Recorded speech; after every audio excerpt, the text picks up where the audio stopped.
تبھی لوگ پریشان ہیں، رشتے ہی نہیں مل رہے، رشتے ہی نہیں ہو رہے، وظیفہ بتا دیں، اب خرید رسالوں والوں سے رابطہ کرا دیں ہمارا، اور فلانے سے بتا دیں. میں کہتا ہوں بھائی میرے پاس جب لڑکیوں کے والدین کے فون آتے ہیں بیٹی کے لیے رشتہ بتا دیں، میں کہتا ہوں آرڈر پہ بنوانا پڑے گا بندے مارکیٹ میں ہیں ہی نہیں تو کہاں سے لائیں. ابھی میرے سفر سے پہلے 2 ہفتے پہلے کی بات ہے، یہ زمینی حقائق ہیں. اب آپ اس میں مجھے احمق کہیں، بیوقوف کہیں، یا کہیں یہ کیسی الٹی سیدھی باتیں کر رہے ہیں، تو وہ آپ کی مرضی ہے. لیکن گراؤنڈ ریئلٹیز جو ہوتی ہے نا ان کو تسلیم کرنا پڑتا ہے. اس کے خلاف آپ چلیں گے تو مار کھائیں گے مزید. ایک خاتون آئی میرے پاس 2-3 ہفتے یا 1 مہینہ ہو گیا ہوگا اس کو، اپنی بیٹی کو لے کر آئی کہ اس کے رشتے کے لیے کوئی وظیفہ بتا دیں. میں نے اس خاتون سے کہا، وہ ان کی بچی بھی موجود تھی، میں نے کہا کہ آپ پڑھی لکھی ہیں؟ انہوں نے کہا ہاں بھی میری بیٹی نے BA کیا ہوا ہے. تو میں نے کہا میں آپ کی بچی کو سمجھاؤں گا، یہ ذرا ایجوکیٹڈ ہے، ان کی شاید سمجھ میں آ جائے. وہ خاتون تو بیچاری بالکل ہی ان پڑھ سی معلوم ہو رہی تھی. میں نے ان سے کہا، میں نے کہ مجھے ایک بات بتائیں کہ 50 خواتین بیٹھی ہوئی ہیں یا 100 خواتین بیٹھی ہوئی ہیں، میرے پاس 50 روٹیاں ہیں، ہر خاتون کو بھوک لگ رہی ہے، ہر ایک کو روٹی کھانی ہے اور پوری 1 روٹی کھانی ہے. سب کی خواہش کیا ہے کہ میری روٹی میں کوئی دوسری خاتون میرے ساتھ شریک بولیں بھائی نہ. تو میں کیا کروں گا؟ اب میں جب روٹی تقسیم کر رہا ہوں تو میں کہہ رہا ہوں عورتیں 100 ہیں اور روٹیاں کتنی ہیں 50. تو میں خواتین سے خطاب کر کے کہوں گا کہ بھائی 50 روٹیاں ہیں، 100 میں برابر نہیں آ سکتی. تمام خواتین سے گزارش ہے کہ ہر خاتون جس کو روٹی ملے وہ اپنی روٹی میں کسی دوسری بہن کو اپنے ساتھ شریک کر لے، کیونکہ بالکل بھوکا رہنے سے بہتر ہے آدھی تم کھا لو آدھی اس کو کھلا دو. خواتین کہیں نہیں یہ نہیں ہو سکتا، یہ نہیں ہو سکتا، یہ تو عدل کیسے ہوگا، کٹے گی کیسے بالکل بیچ سے درمیان سے، عدل تو ہو ہی نہیں سکتا. کہیں تھوڑی اس کے پاس زیادہ روٹی چلی گئی میرے پاس کم آ گئی، یہ تو قیامت میں اللہ نے کیا حکم دیا، جو عدل نہیں کرتا اس کے تو جہنم ہے. اب میں کہہ رہا ہوں بھائی کوشش کریں گے انچ ٹیپ سے ناپ کے تقسیم کریں. نہیں جی آج کل تو انچ ٹیپ بھی 2 نمبر آ رہے ہیں، ہو ہی نہیں سکتا.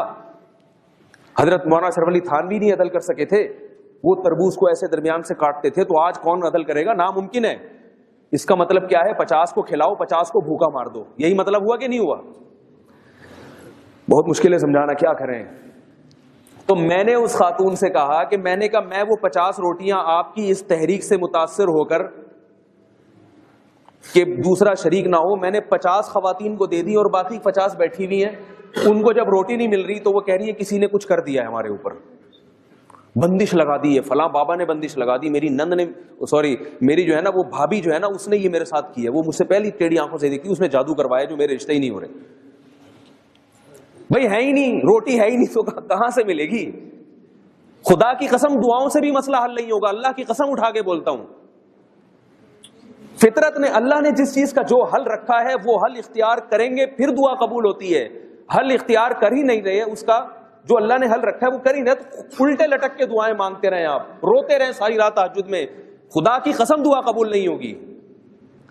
اللہ نے جس چیز کا جو حل رکھا ہے اس کو اختیار کریں گے. اب دیکھو میں نے 50 کو وہ روٹی بانٹ دی اور 50 بھوکی بیٹھی ہے، میں ان کے لیے دعائیں مانگ رہا ہوں.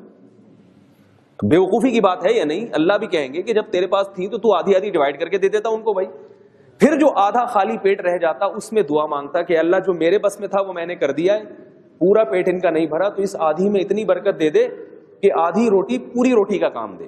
اب دعا قبول ہوگی کہ ہمارے بس میں جو تھا وہ ہم نے کر لیا، اسباب اختیار کر لیے.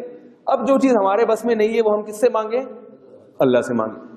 تو میں نے کہا بھی یہ 50 خواتین جو بیٹھی ہوئی ہیں یہ رو رہی ہیں ہائے ہمارے بندش لگا دی، ہائے کوئی وظیفہ بتا دے، تو یہ بیوقوفی اور حماقت کی بات ہے. تو میں نے اس خاتون سے کہا کہ آپ کو کنوارا نہیں مل رہا، ٹھیک ہے نا، تو ایسا کر لیں کوئی شادی شدہ جو ذرا ذمہ دار ہو، جو ذرا سمجھدار ہو، آپ سمجھتی ہو، تو اس کی دوسری وائف بن جائیں.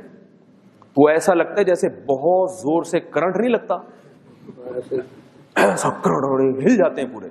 میں نے کہا پھر بیٹھے نہیں جا کے، اللہ کرے آپ کی ہو جائے، لیکن اگر آپ کی ہو گئی تو پھر کوئی دوسری رہ جائے گی، کیونکہ آپ کو روٹی مل گئی تو کسی دوسری کا نقصان ہو جائے گا.